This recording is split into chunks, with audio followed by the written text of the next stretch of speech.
Whether you are looking to build a new career or kickstart that new idea that you've got, Microsoft Reactor connects you with the developers and startups that share your goals. Learn new skills, meet new peers, and discover the latest in technology.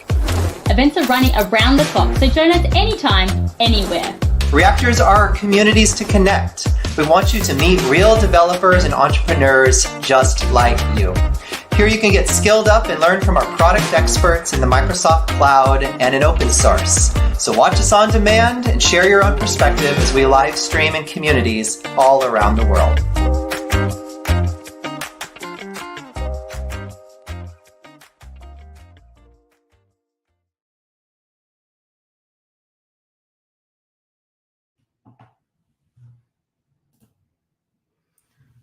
Hey there, everyone. Very good morning, good afternoon, and good evening to all are joining us globally. I am Partharu, Events and Program Manager for Microsoft Reactor Bangalore. And yes, I welcome you all to yet another episode of Copilot Chronicles. But before we start our today's session, let's go through our code of conduct.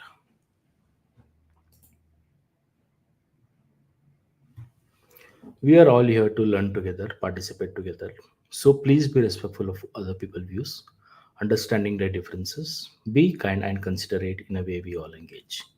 Yes, we do encourage you all to participate. Please drop all your questions in the chat section. I would now like to bring in Kamal Shri, who is the event host for Copilot Chronicles, and she's also a developer advocate from M365. Hey, hi Kamal, how are you doing? All good. How are you? I am all good. Liking Bangalore. Bangalore is perfectly Bangaloring these days. Yeah. Indeed, heavy rainpours and just loving the weather. But how are things post build settling down?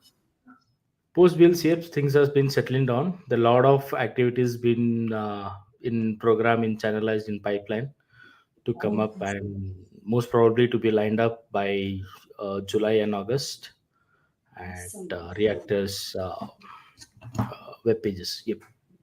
So yes, Kamal, we are at another episode of Copilot Chronicles. We are unlocking GenAI. That's Yes, innovative approaches to implementation. indeed. Yep. Today we're going to see some like fascinating world of Gen AI model and their implementation with cloud, or it could be non-premises environment. So without further ado, I think we can bring Dr. Boma. Yeah. We have Dr. Boma on stage. I think Dr. Boma, you're on mute. Right. Sorry for that. So hi Pat and hi Kamal. How are you? All good, Boma. Yeah, so without further ado, Boma just wanted to give you a quick introduction. She's a Gen AI expert and a manager for data and AI at Avanet and Malaysia. She's a seasoned technologist with over a decade of experience. And not to mention, she's being awarded as the Young Woman Scientist by uh, Hume Sen, an outstanding researcher academician by the Women Icon. So we are really glad to have you, Boma, and we also would like to see what you can talk us or evaluate the pros and cons of the cloud on-premises implementations, or whether it could be the Gen AI models, or what kind of guidance or practical knowledge that we need to have our own AI implementation strategies, or even for the least part to understand and how to leverage this Gen AI model to grow your business or drive your business. We would definitely love to know more from your end. So the stage is all yours. So go ahead. Looking forward to your session. Floor is all yours, Dr. Boma. Yep. Thanks for that. We will be at the backstage. You can ping us if you need anything. Yeah, sure. And hope my screen is visible. Yep. Yeah. Okay. Right.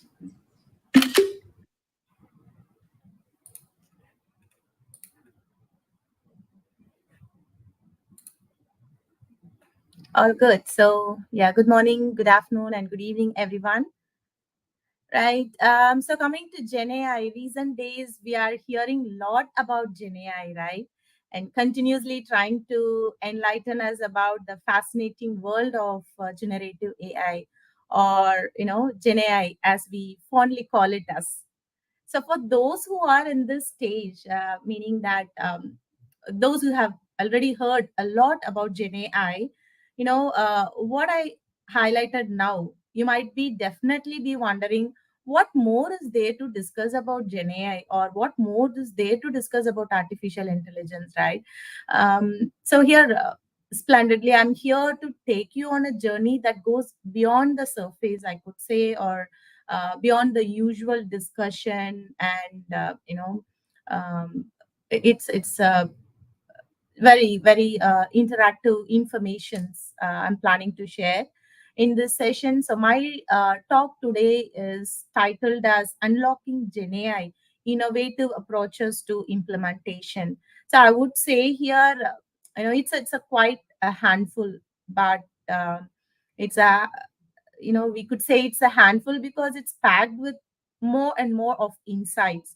We are not only going to deal with the cloud part, uh, we are also going to explore about how GenAI can be useful in terms of on-prem implementation. So we are not just going to skim the surface of generative AI. We are going to dive deep, explore its nooks and crannies, and emerge with a holistic understanding of this revolutionary technology, right? So that is what the AI is.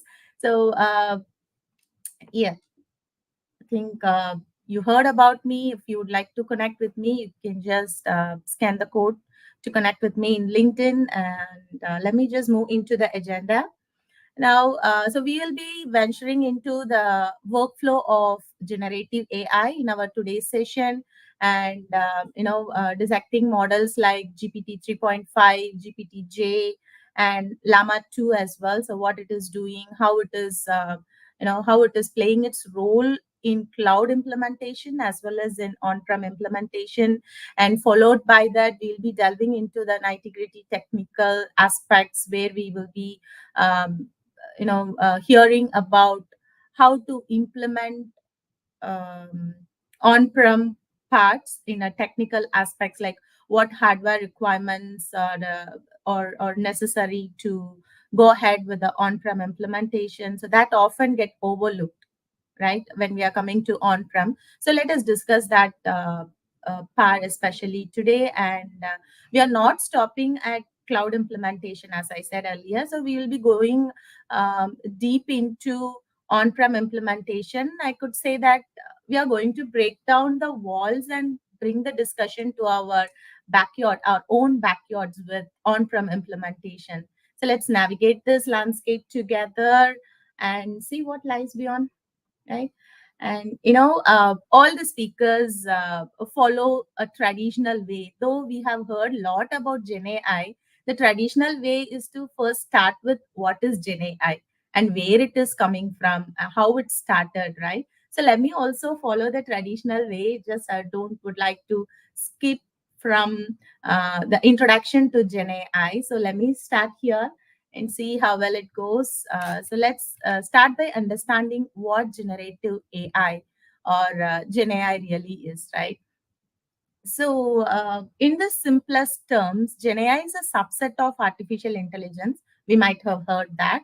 So that focus on something, generating new things. So that is why it is called as a generative AI. So previously, if something was unseen, some information it is hidden, generative AI that is having a capability to bring the hidden object or hidden content into light, and that's why it has been named as generative AI. So this could be anything from a piece of music, or I could say a poem, or a piece of art, or even a scientific hypothesis. So it's like giving a creative mind to a machine, because generative AI is just a machine, right? So what we could say is it we are just giving a creative mind to it. That's it. But why is all the time, for few of us, it will be buzzing in our mind. In the initial state, when I started exploring generative AI, this is the question was buzzing me very often, like why generative AI is important? Why should we care more about generative AI, right? So what the answer I got and I realized it, the answer lies in its vast array of application, what it could handle and what it, how it could handle. So that is where the GenAI is not just about creating art or writing poem. It's much more than that. So that's the reason why it is very important, and that's the reason for what it is getting cared by us more. It's about creating personalized learning experience. Let's say in education it could help us in a personalized way to learn based on our skill set, or generating real time content in entertainment, aiding in scientific research, or even helping in medical diagnosis, right? By generating some accurate predictive models. So that is quite interesting about generative AI, right? So to more about, or to understand more with an example, right? Just imagine a world where each student has a personalized tutor. Could be really helpful for each and every student if they have a personalized personalized tutor who could understand the students skill set, the strength and weakness, and guide them accordingly, right? So that is one interesting thing. And coming to the part of entertainment, where entertainment is tailored to your preferences, where scientists can generate and test hypotheses in a second. That is not quite easy as a human, right? So when Gen AI is helping us to do all these things, obviously we should take care of it. Obviously it is important and we should take care of it. And even in the medical field, doctor can now diagnose diseases even before the symptoms appear. That is a beauty, right? That's the power of Gen AI.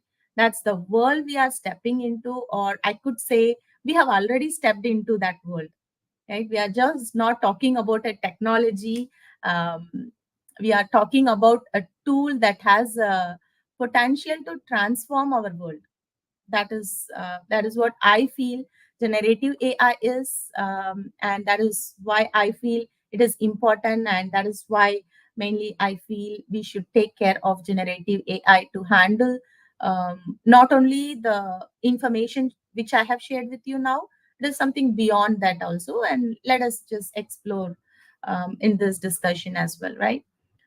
So that is all about Gen AI, where it is coming from and why it is important. So let me take you to the exploring Gen AI models. Right, we will start by understanding the broad categories of models used in generative AI.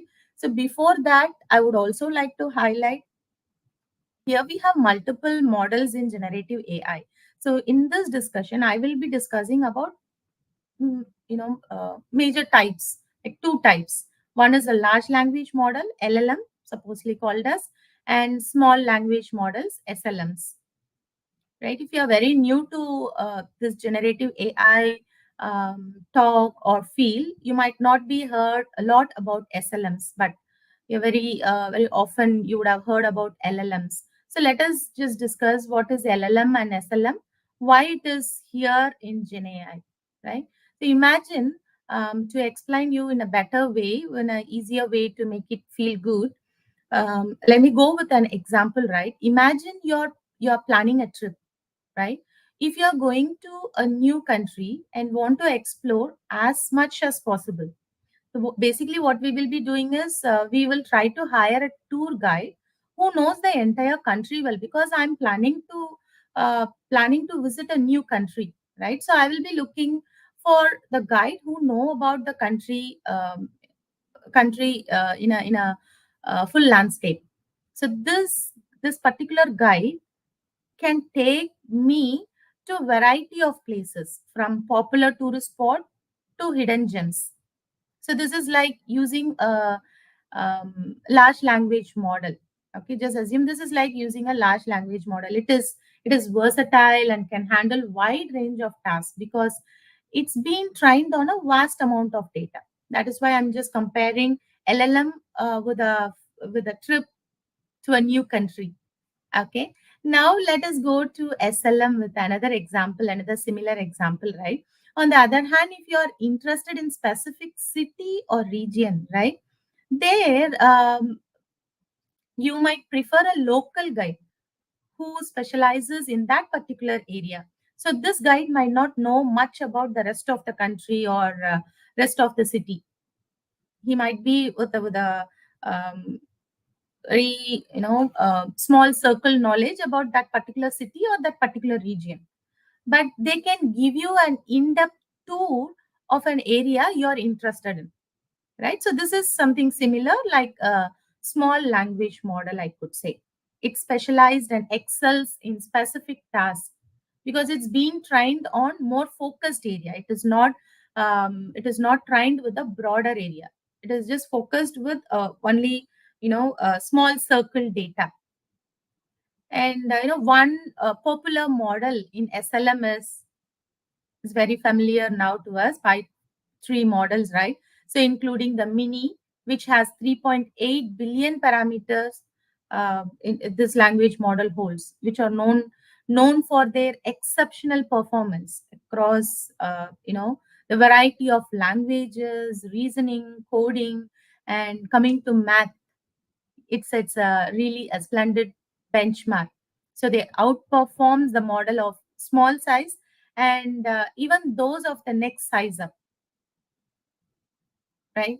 So and yeah, followed by this SLM and LLM. Now you might be wondering what model I should use. I should rather go for LLM or SLM, right? Answer from my end should be like it depends on your specific use case.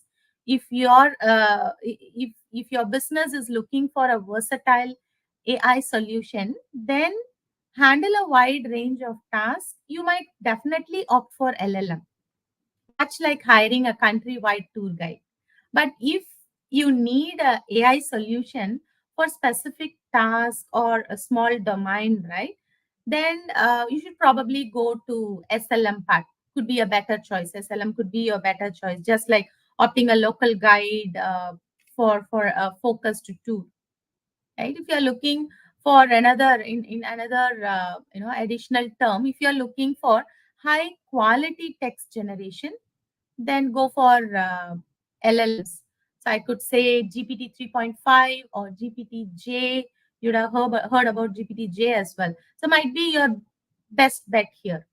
If you are working on a task that involves understanding relationship between entities, you know comparison, classification, or something like that, filtering part, then you could probably opt llama 2 model, which is also in LLM part, but llama 2 model has three options, three versions of it.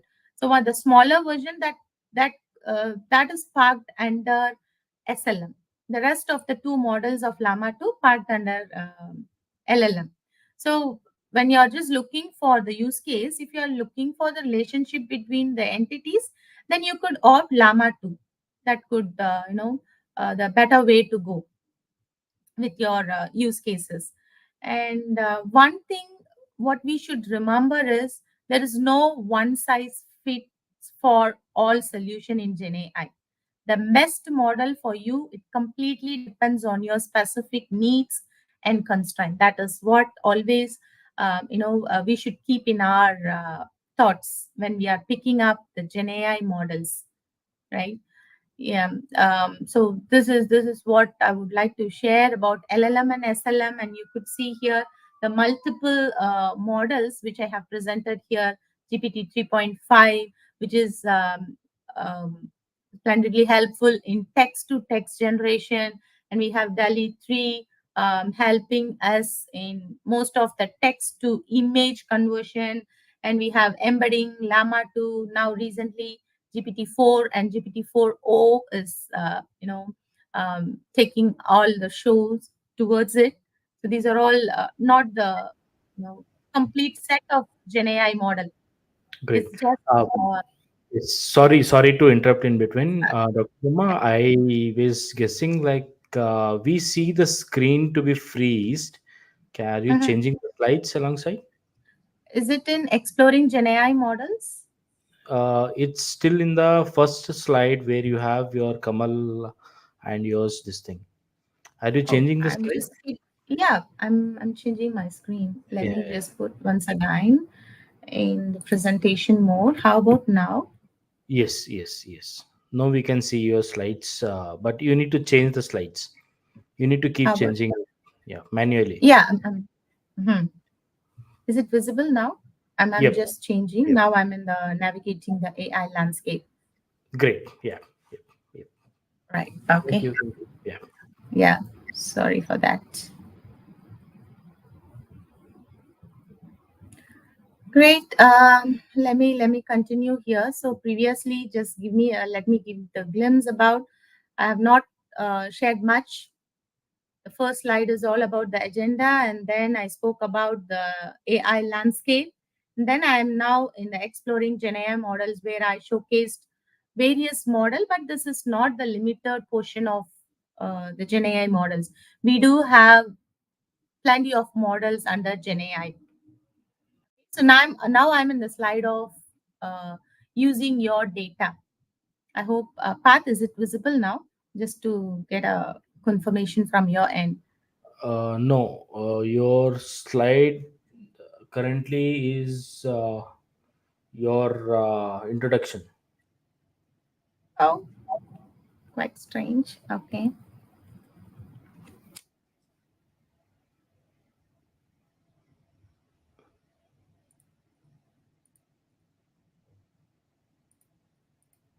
Hope it's changing now. No. Mm,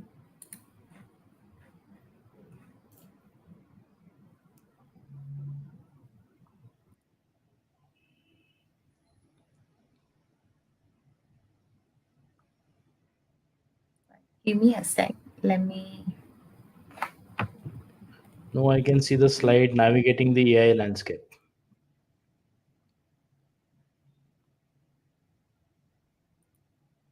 When it is in non-presentation mode, it kept moving, but not sure when I'm moving to the presentation, we are getting some glitch.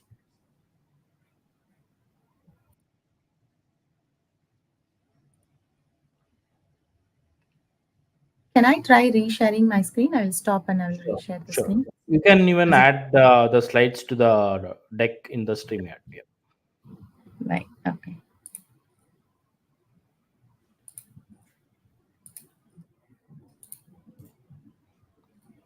So meanwhile, if you all have any questions, please drop your questions in the comment section and we'll pick it up from there.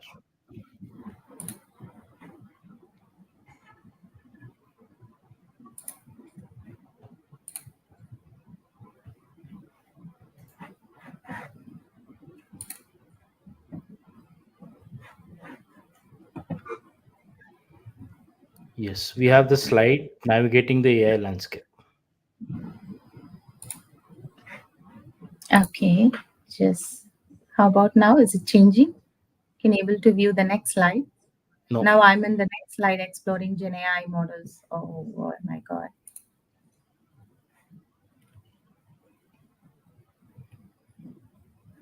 Uh, Still is Dr. the same Just slide? a quick question. Do you have a dual screen, dual monitor? Yes. Okay. Then I think in that there is swap displays will be there. If you haven't Displayed one received, and two, right? Okay. Let me yeah, just try with that. swap display. So on the top right corners, you should find something called swap displays. I've done it. How about now?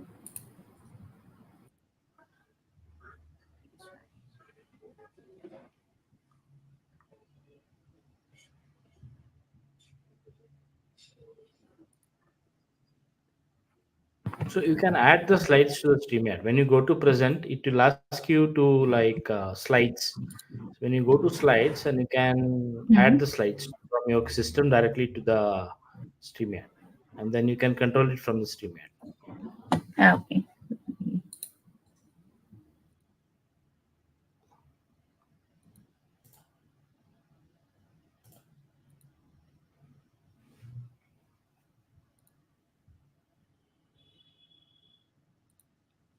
Apart, just asking a question out of curiosity, is it possible to gain access of a screen and would we be able to do something like that?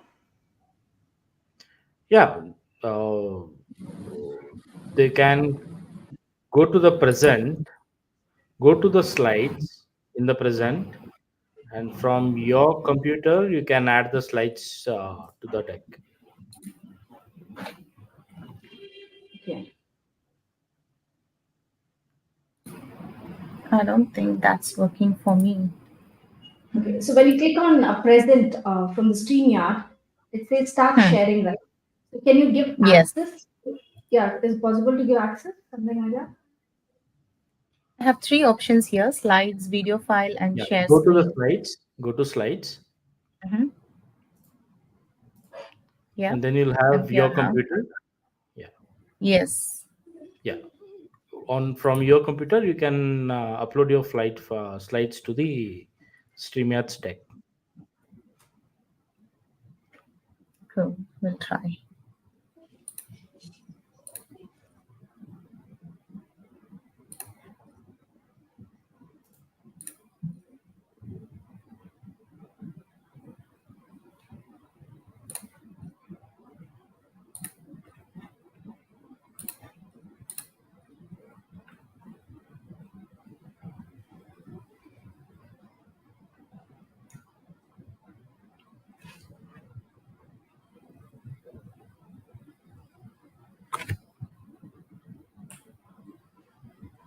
I'm uploading.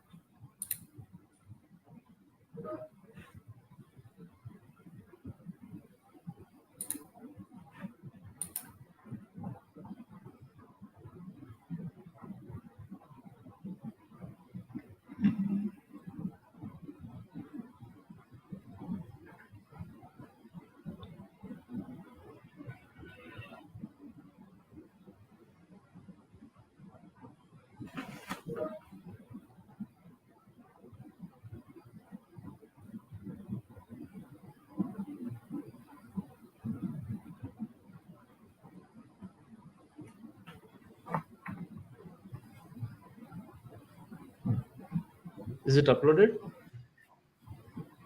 Still processing. Yeah, uploaded. Yeah. Yes.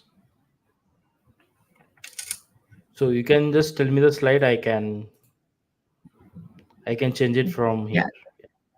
Yes. Okay. Maybe you can go to the next slide. The next one. Yeah, I'm here. Great.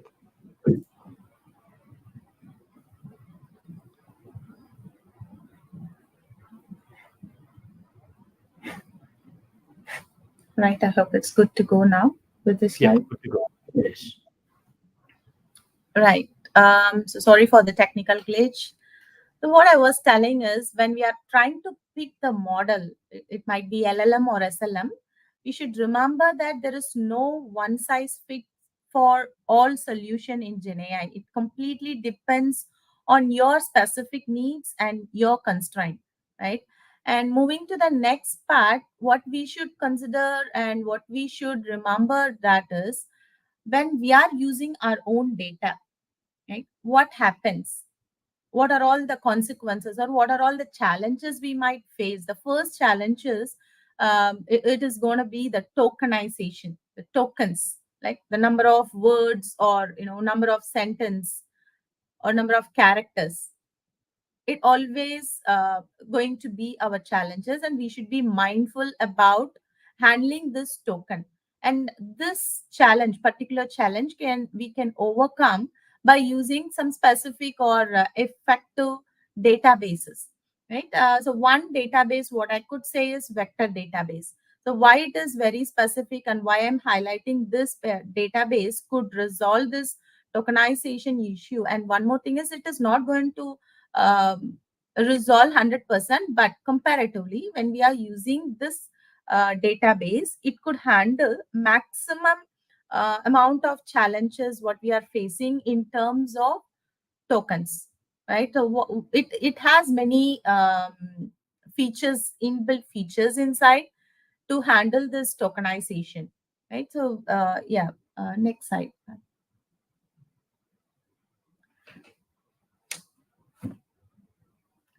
Pat, can you just have this in a slide mode, please? Is it in slide mode? The presentation mode? Yes, it's in the presentation mode. Oh, okay. Right. Right. So before moving in depth into our on-prem and cloud implementation, its pros and cons, what I would like to ask you is, do we really think artificial intelligence intelligent? Right. Most of us, we will be thinking like, yes, artificial intelligence is predominantly it is playing its role in 100% perfect way, and it is definitely it is intelligent. That is what like most of us will be believing, but that is not the truth, and that is the reason why I have included this particular content in our discussion, to make it very clear and give some thoughts about artificial intelligence. You can see what I have done is I have given two different prompts to artificial intelligence, right? The application. So the first one is professor walking on a snowy morning with bright sunshine.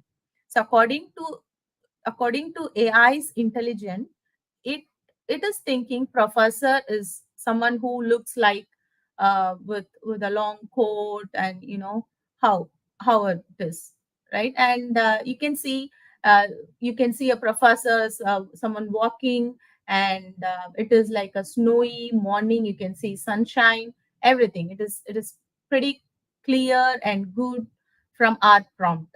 This is the first prompt response I got it from AI. And you can see the second prompt I gave, kid carrying eggs and dropping eggs on a hard rocky place. What we can see there is, you can see a kid, the kid, okay, carrying eggs, and the kid dropped all his eggs on a hardy rocky place. Obviously, what will happen when we drop an egg on a hard rock place, right? Even on a smoother place, it sometimes it will break. But you can see what artificial intelligence have created, because I have never mentioned, nowhere you can see break or broken in my prompt. So based on its understanding, artificial intelligence just gave me the image as it is based on the prompt. And you can see, if we are a human, if this prompt was read by the human, obviously we know what happened to the egg which falls on a hardy rocky surface. It will break definitely. That is what I'm coming to tell here is, that is what is artificial intelligence is. It is not 100% perfect. It is completely based on the creative mind what we gave to the machine. It doesn't have the capacity to think in a creative way or think in a realistic way. It will just act according to our instruction. That's it. So we are hearing that AI is gonna take over our jobs, or we will be jobless very soon, and we have to you know uh, climb the rope as fast as possible. And so this is what we are hearing, right? Nothing to worry about it. It is not going to take our job, definitely. It's because always artificial intelligence needs human validation, human intervention, to human in loop to perform, to complete the process. So it is not going to 100% take over our job and do it. Why? Because other than this intelligent and creativity, right? I would like to highlight three, um, three main factors what human has and what artificial intelligence is failing to adopt to those three. The first one is empathy. It is very hard uh, to to teach or to preach artificial intelligence what is empathy is. And the next thing is leadership quality. Leadership quality is where someone who can understand the situation and act accordingly in a realistic way. That is not happening with artificial intelligence. Even you can see, for the simple prompt, it couldn't able to react according to the situation. So definitely it is not a good fit to take over the leadership quality skills. And next one is obviously the creativity. It is not having any creative sense. Still, many researchers are going on, and they are continuously failing to preach and teach artificial intelligence what is empathy and how to be a good leader, and how to be very creative in a realistic way. But that is not happening, right? So this is nothing to worry much about our jobs. But what we should do in either side is learn what is artificial intelligence, what is going on, learn the technologies, and there you try to climb the rope in the path where AI is going on, right? So now let me circle back to our large language model discussion. Pat, can you please move to the next slide? Thanks. So, yeah, let me circle back to LLM here, as we like to call it as LLM, right? But it is a large language model. And what here you should know, integrating these large language model, big guys, with your own data can be a bit head scratcher when you're crafting your own data with a new AI tool. But you guess what? That's this beautiful approach called as RAG. It's called as retrieval augmented generation. Sounds cool, right? So with this approach, RAG, LLM really playing and doing its job in a better way, I could say. And you can see the workflow. It is pretty clear for us what is happening in the front end and back end, right? There's where just imagine any online application or your WhatsApp, whatever it is. We'll be looking into the front end, the UI, the beautiful front end. That is what visible to us. To make it clear, what is happening in the back end, how WhatsApp is receiving the message and sending the text to the other end of the user. So there where the backend API server is playing here. And you can see I just gave a few branches from the backend API server to make us clear that it is having the feature added into the backend API server, the one with LLM model. And the next could be business logic, because business logic, it varies for use cases to use cases or domain to domain. So there might be business logics and many more features. So this is a very high level workflow to give us a glimpse about how this Gen AI is working on. Next slide, please. Yeah, this is the end-to-end workflow to make us clear what is this is all about, right? So first, assume that you're having your bunch of document with you. It might be PDF files or PowerPoint slides or audio file, video file, or even a structured table formats, whatever, right? Or combination of all. Assume that you're having a document with you. What this GenAI, recommended or suggested flow is, go with document chunking. So what does this document chunking mean is, as I said in my previous slide, right? The first challenge what we will be facing is tokens. So this token can be handled by chunking our model and placing all the chunked model into the vector database, right? We are not going to place the complete raw data into the vector database. We have the better practice is to chunk your model, split your model into multiple. For example, if you're having one PDF file with 50 pages, try to chunk the PDF file either as a page or as a paragraph. Let's go for page wise chunking, right? So take one PDF file with 50 pages, chunk it into page wise manner, then it will be 50 individual PDF files, 50 chunk of PDF file now you are having.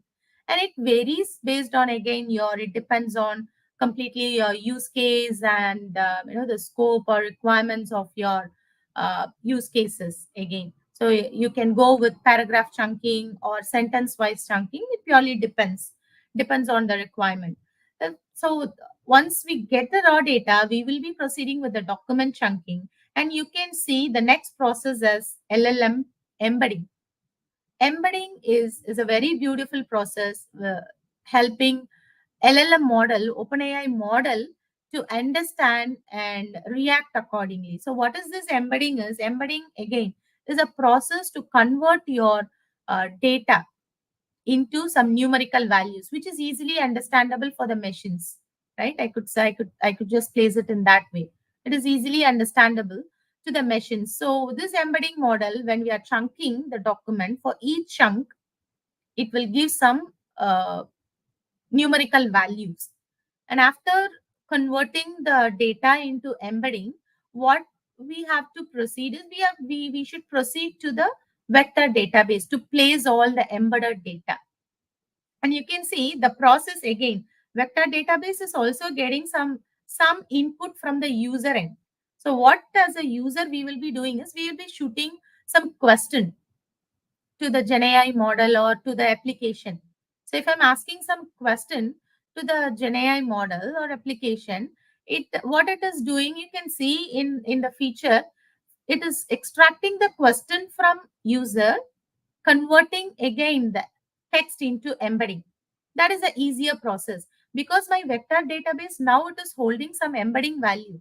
When I'm passing user question directly as a text, it is not a good practice, and the LLM model or a vector database, it couldn't able to recognize what it is receiving. So better practice is to again convert the user query into embedding. Now, when we convert the user query again into some values, it will be ingested into the vector database. And why we are ingesting vector database? To understand between the input and the user input, actual our data and the user input. So what the feature vector database is having is it is having its own similarity search or semantic search inside it. So this kind of search, it will help to extract most or closely relevant information. Just for example, if I'm the user and I'm shooting out the question, what is OpenAI model is? If this is my question, and my application is holding a bunch of information about GenAI, OpenAI models, and so many stuff about it, right? So if this is it, obviously my vector database will be holding information about OpenAI models also, because my question is what is OpenAI model is, right? So now during this LLM embedding from user side, it will convert and it holds some value. When it goes to the vector database, it will try to find two similar values, fetch it back to the document chunk. You can see the bottom line from the vector database. It is again moving to the document chunk. And finally, it will be given to the prompt plus LLM model. So what does it mean here is we are controlling our OpenAI model with the help of prompt. We are trying to instruct the LLM model what it should do, what it shouldn't do, and how to avoid the hallucinated result. Everything we will be controlling over the prompt. So that is what it is going. The LLM model is going along with the prompt. So with all the information, it will move back again to the user with appropriate response. So this is what the end-to-end workflow of GenAI is. It is common to most of the GenAI process. Nothing is going to change until unless you have some specific requirements like fetch the data from a website or fetch the data from some particular uh, data source or database link. Until unless it is going to be the same, this end-to-end workflow is going to be the same for all GenAI, right? So now, uh, once after this is like I would like to highlight here. This is completely matched with on-prem implementation. Let me also just give you a glimpse about how does cloud implementation look like in the next slide. So this is, you just assume this is the previous slide is all about on-prem, and you can see how the cloud implementation in our Microsoft Azure platform looks like. So here app UX is nothing but the users will be there fetching the beautiful UI, beautiful front end from their side, and they'll be shooting out the question through the application and will receive the response from the application as well, right? So yeah, that's it. And you can see the next part is app server, which holds all the backend operations here. And you can see the backend operation, it goes to one part, it is going to Azure AI search, where it is handling all the queries. So Azure AI search, it holds the embedding process. So after performing the embedding, you can see app server is coming back to prompt plus the OpenAI model. You can see this is like more or less similar, but it varies based on what type of implementation we are picking. And so, yeah, that's just a glimpse about how cloud implementation looks like, and on-prem implementation. I have shared in detail about end-to-end, how does it go well, right? Let's move on to the next slide to understand cloud versus on-prem features, right? Okay. So, when we are talking more about cloud versus on-prem, now let's shift our focus to the implementation side of GenAI. One of the key decision you will face when implementing GenAI solution is whether to go for cloud implementation or on-prem solution. Each has its own set of pros and cons. The choice again, it largely depends on your specific needs and constraint.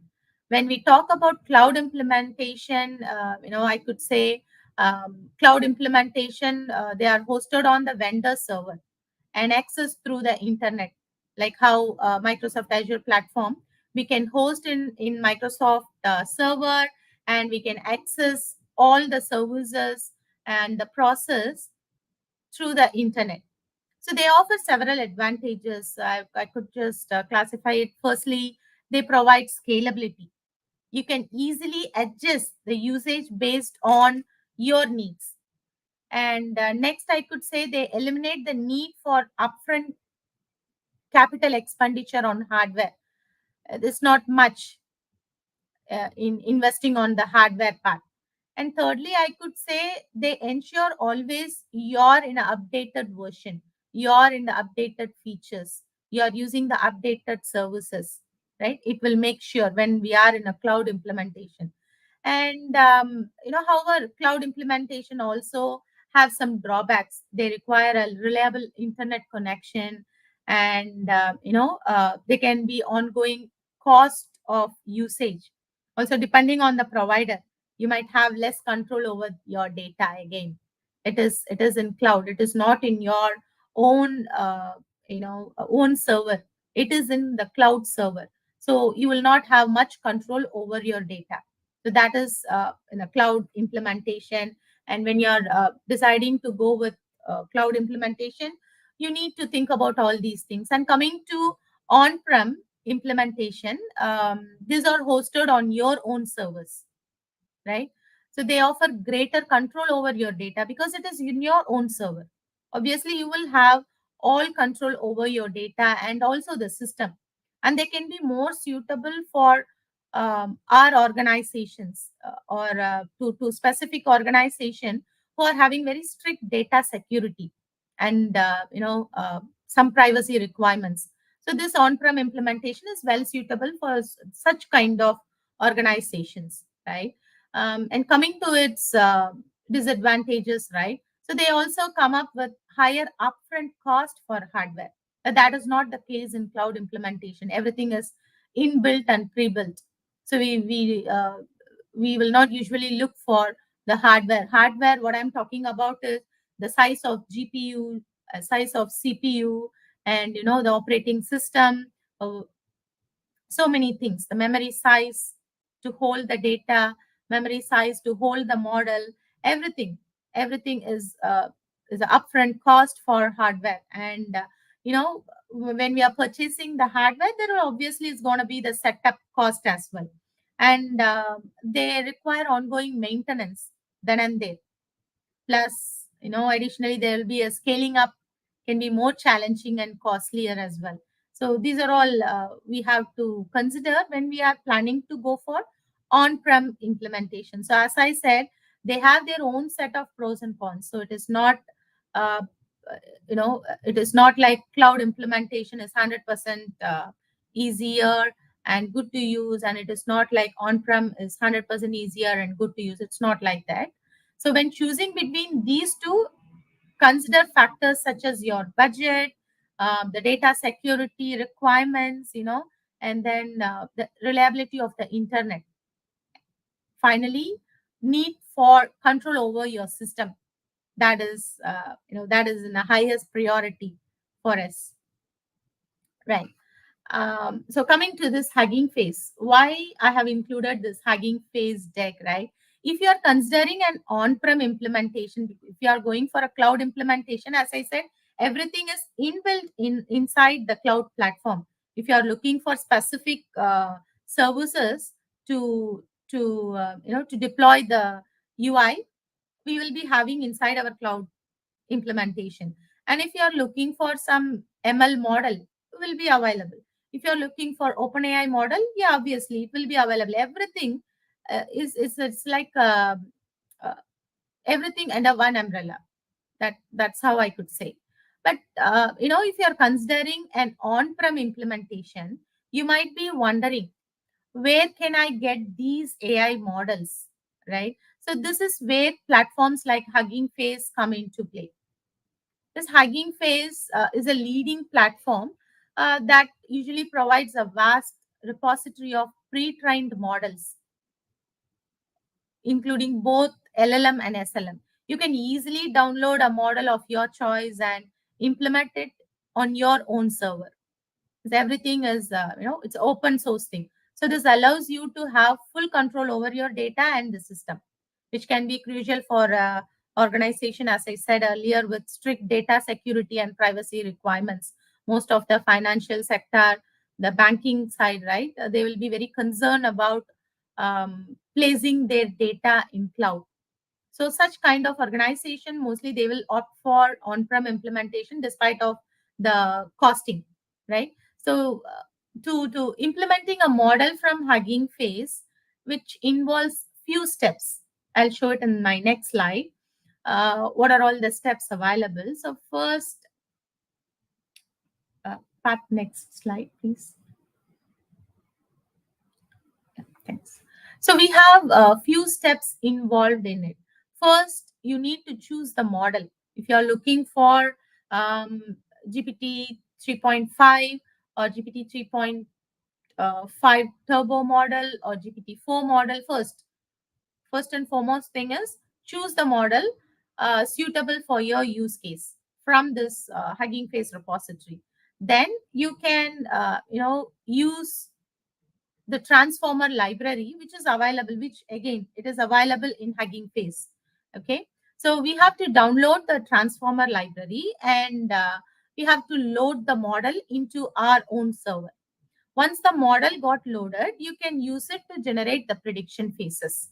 So you can see some focused parameters when you're applying the transformer, right? When you're downloading the transformer and loading the transformer, I have given you some high level of API parameters I have mentioned here. So this is something, yeah.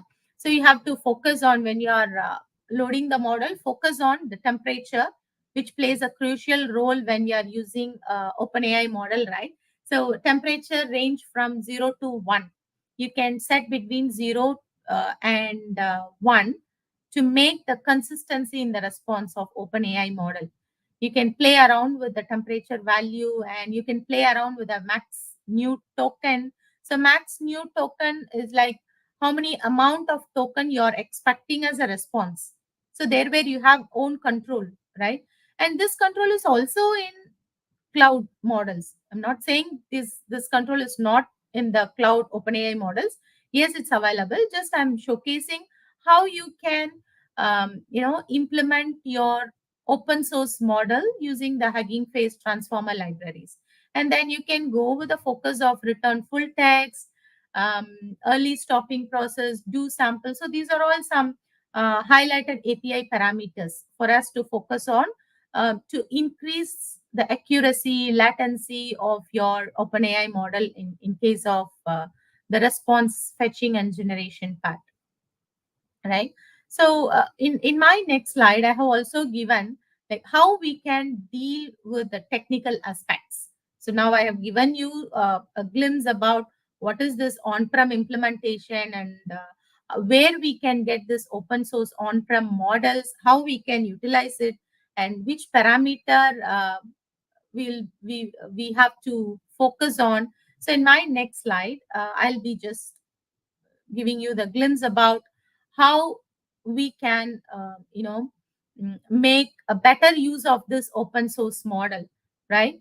So you have an optional kind of thing called as quantization. Why? Because model is not something which run without memory.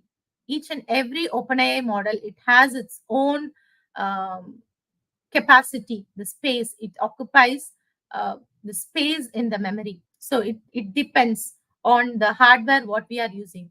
If you are not using appropriate model, appropriate memory according to the model, then we need to pick this quantization model. So this quantization is nothing but compressing the actual model size into some limit. Let's say like Llama 2 7B model, this occupies nearly 14 GB. But when I apply this quantization technique, it will compress the Llama 2 7B model from 14 GB into like something like 4 GB.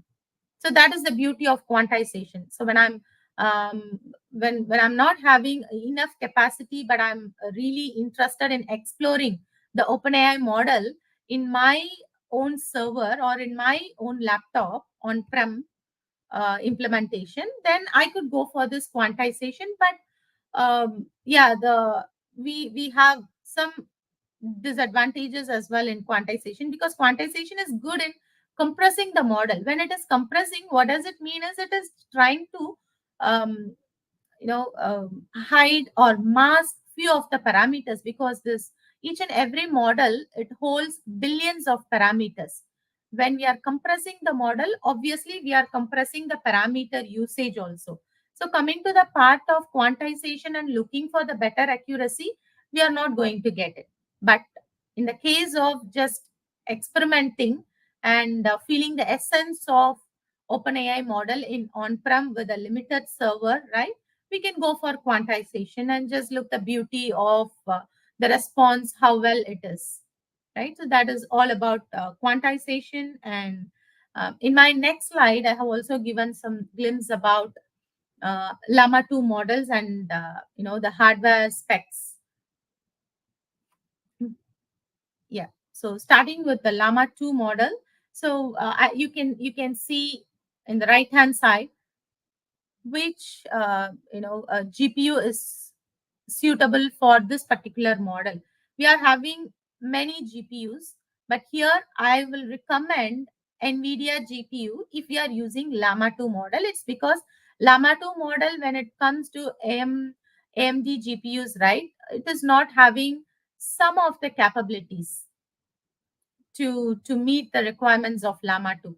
So why I'm stating here is, when we are picking the model in on-prem implementation, we should also be very concerned about what type of GPU has to be there in the role.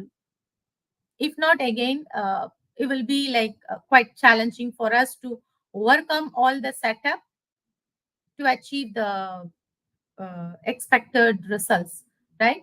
So when we are just looking into Llama 2 model, as I said, we have multiple varieties of Llama 2 model, 3 types. One is 7B, that's a smaller model, which comes under SLM because it only holds 14 GB and it occupies only 14 GB space in our GPU. Coming to 13B, it has been trained with 13 billion parameters, and again the model size increases based on the parameters, right?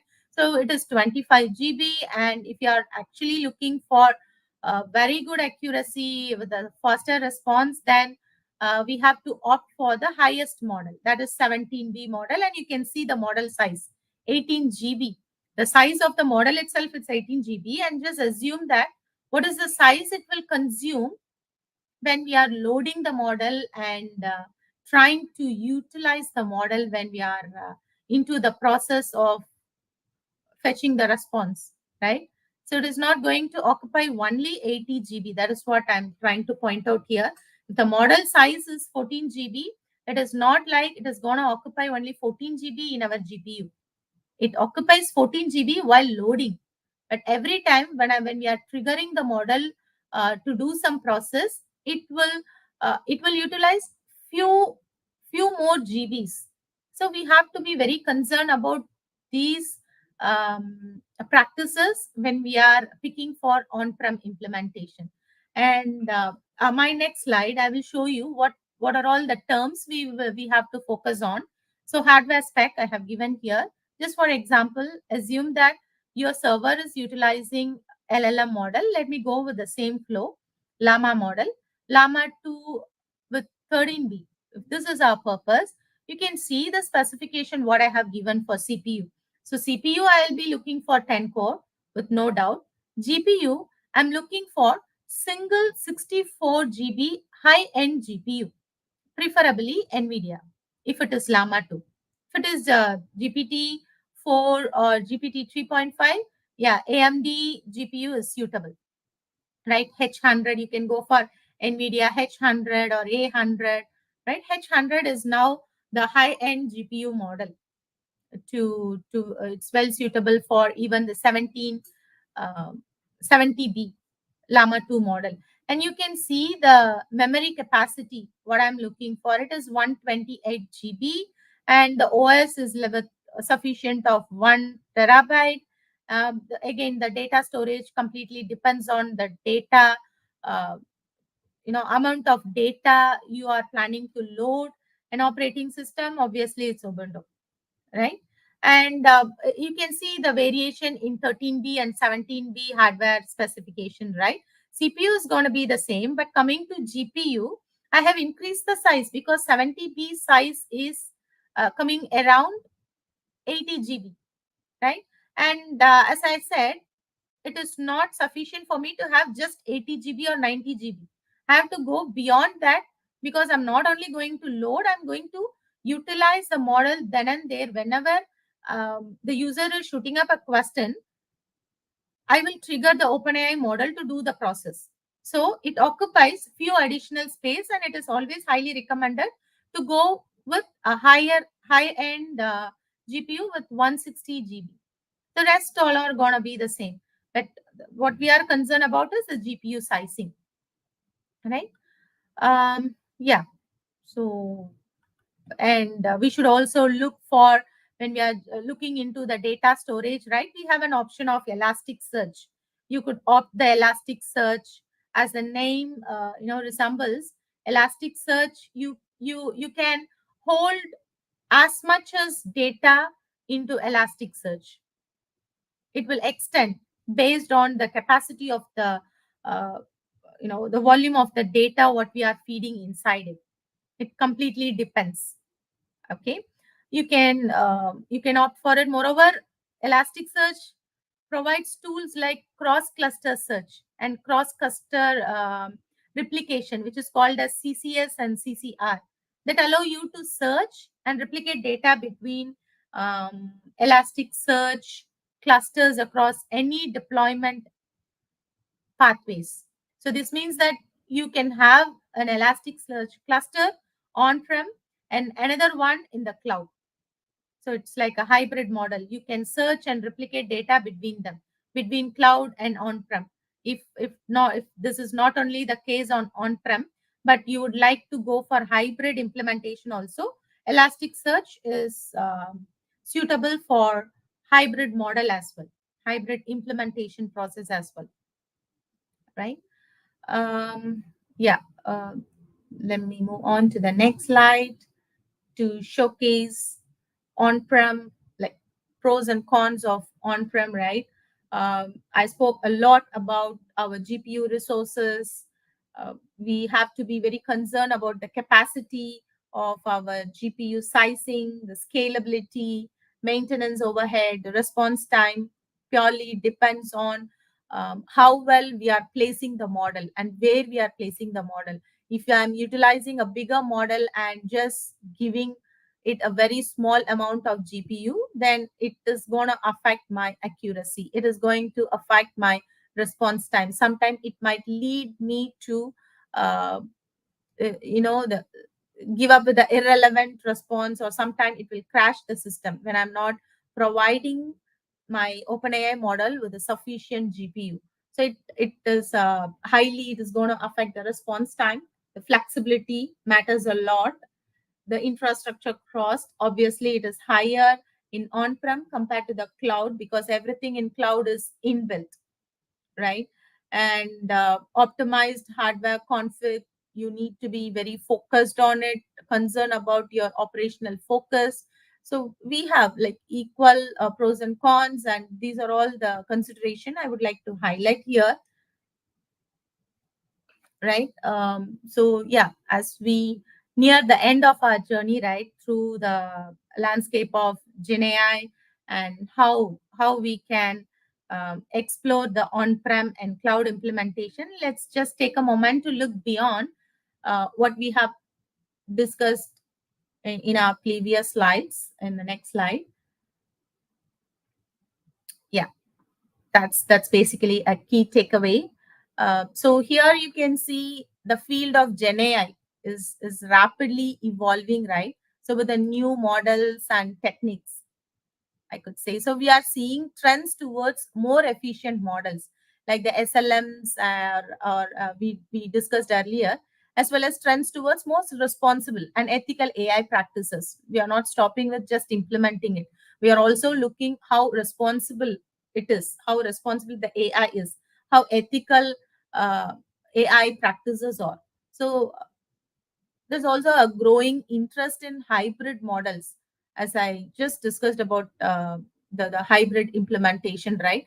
Where we can keep all our data in our own premises, and the rest of the process, rest of the embedding, rest of the chunking process, everything will happen in cloud.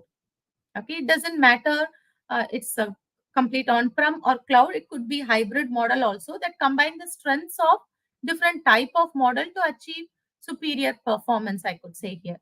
And however, with these advancements, it comes new challenges as GenAI model become more powerful and widespread. Issues around the data privacy, obviously, it's in a high priority, and this is considered as a complex as well, right? Coming to the data privacy, security, and ethical use of AI are becoming increasingly important, right? Ensuring that these models are used responsibly and ethically is another major challenge that we as as a community, we need to address this. So that is what I would like to say here. So when we talk about cloud implementation or on-prem implementation, hybrid implementation, in our conclusion, all what we should remember, one thing is the landscape of GenAI is vast, filled with exciting opportunities and challenges. So as we navigate this landscape, let's remember to keep a open mind to learn from each, to learn from each other, and to always strive for progress. So that's the thing. So completely, it is not only about the type of implementation we are looking into. It's all about how open minded we are to learn about the technologies, how open minded we are to understand our requirement for picking up the appropriate implementation. So it all depends on that, right? So yeah, with this, I'm just ending up my presentation, and thank you all for joining me with me, on this journey. I hope you found it informative and inspiring, if I'm not wrong. So yeah, now I'd be happy to answer any question you might have. Let me open the floor for Q&A sessions. Sure. Before that, Dr. Boma, thank you so much for your session. I think definitely I got to know a lot of things about the models, which in general, I thought, okay, in the behind the screen, okay, there is something happening and we're getting the output. But you kind of went one layer in depth to let us know exactly which model to go for and what are the limitations, which is the focus area based on it, whether you go for the cloud or on premises implementation. So that was definitely a good insight about it. So we do have questions. So the first one we have from Mahesh. We have multiple questions from him asking, we select model based on needs, which is okay, but how to choose from vast number of models available? Like basically his question is like how to identify the model name and what are they capable of? So just a combined question. Right. That's a great question, right? As a AI developer or Gen AI engineer, everybody will get this question. That's perfectly, a very good question. When coming to the model selection, first we should be clear about what is the requirement. So if the requirement, let's say, let us just go with the Gen AI powered chatbot, right? If it is looking for only text to text generation, then pick the model which is suitable to get the text as input and provide text as output. Obviously, it's GPT 3.5, right? Text to text generation. And if I'm just looking for speech to text conversion kind of chatting process, right? Then I could go for whisper kind of review models. So that will really help me to come up with a precise response. So yeah, the response is purely depends on what requirement we have with us. Oh, So that is how we can select the model. We have various options: text to text, text to image, image to text, text to video, mhm. voice, speech to text. First, Okay. figure out this and then pick the model. All right. So I think Mahesh, your question is answered. Okay. All right. On the same question, I have one. Say, for example, if I have to analyze a particular format of data, or maybe it could be an invoice which has like completely um, unstructured data because it has number, address, items, images, quantity, price. So it's all completely unstructured, right? So how do I choose a model in this scenario? Just to give a very hypothetical situation, what would you suggest, and on what basis would you go for a model, or is it like a multiple models that I have to choose? Yeah, that's again another beautiful thing about Gen AI. It could handle all kind of data. Like as you said, the scanned data with some text inside it. And when I'm looking to extract the text from the scanned image, it is not easy for the normal model.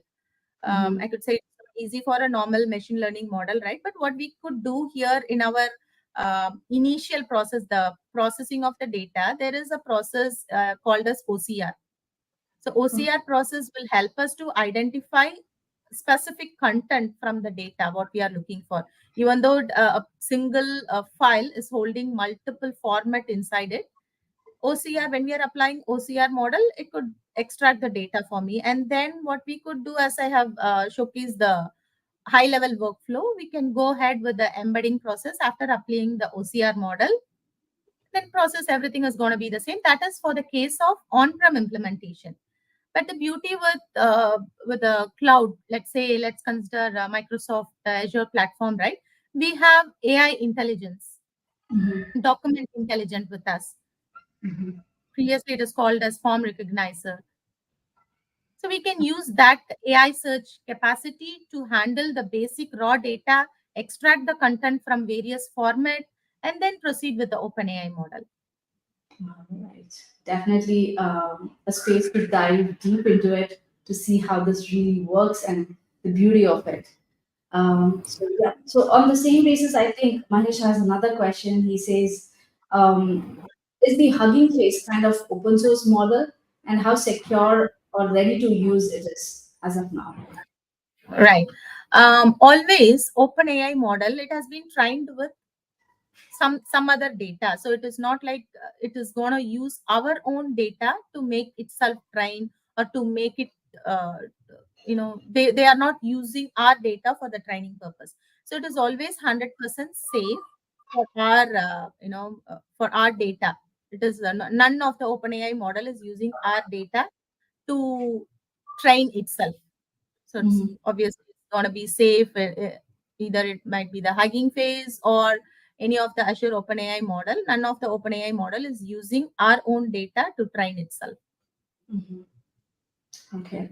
So And is one it more thing ready I for would like you to to be add on Hugging here. Sorry, Kamal. Face? Go ahead. Go ahead. Okay. So one more thing, what I would like to add on here to make it really make it really understand how how our data is safe. None of the OpenAI model is having memory inside it, until unless we tell them to store the previous chat or previous sessions chat. Until unless it is not having any memory capacity to remember, Indeed, I it is know. just fetch the data, throw the output, Mhm. nothing other than that. Okay. So in that case, how is this Hugging Face? Is it ready for use or is it still in some Yes, preview mode? it's ready. It's ready to use everything. It is having a bulk of OpenAI models. Even the recent GPT-4o is available in Hugging Face. Okay. All right. And I think we have another small question which says like, do we have the links to these models somewhere where I can have really a look into all the models available? If you have a link, you can just put it in the comment section so that we can share it with the audience. In the meantime, thank you so much for the audience for these awesome questions, and looking forward to it. And Dr. Booma, thank you so much for your awesome session on Gen AI, giving us a deep dive. In fact, a literally one layer beneath as to what is really happening when you choose models and which one to choose, the ambiguity, the confusion, the limitations, the criterias, and made it very easy as to how can we go ahead with the models and what are the different types of models. So thank you so much for being on Copilot Chronicles, and thank you, Parth, for being a great host. And as always, we're looking forward for the next session. We will reach back to you with more details. Thank you so much for joining. Have a nice evening. Yeah. Thank you, Kamal, and thank you, Pat, for making this session successful. Thank you all.